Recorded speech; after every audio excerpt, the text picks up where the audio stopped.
Kekayaan bukanlah Mercusuar segala-galanya. Iman bersama dengan saya Noto Sumarto, kita akan merenungkan bagian firman Tuhan yang hari ini diangkat dari Matius 19 ayat yang ke-24. Demikian bunyinya. Sekali lagi aku berkata, lebih mudah seekor unta masuk melalui lubang jarum daripada seorang kaya masuk ke dalam kerajaan Allah.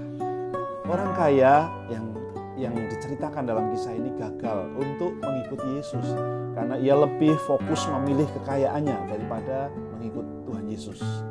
Dan melalui kisah ini Yesus mengajar kepada murid-muridnya 2 kali bahwa ternyata kekayaan itu bisa mengikat seseorang.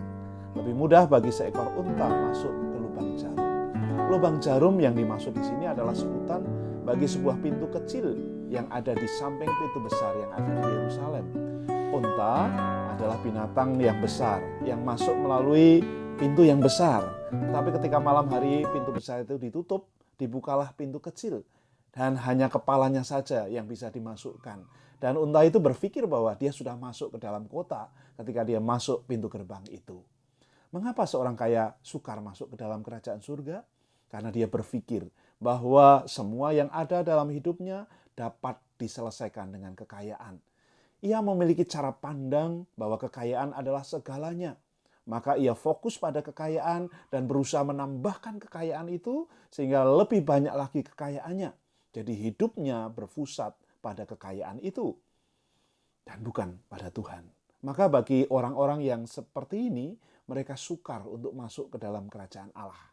Kita tidak boleh memiliki cara pikir seperti orang muda ini. Kekayaan bukanlah segala-galanya. Kekayaan itu akan kita tinggalkan dalam dunia ini. Yesuslah Tuhan yang menjadi segala-galanya.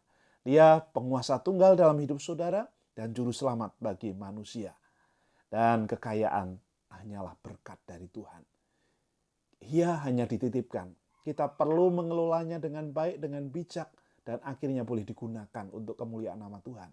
Kalau tidak, kita terikat di sana dan akhirnya kita jatuh dalam dosa materialisme atau mamon.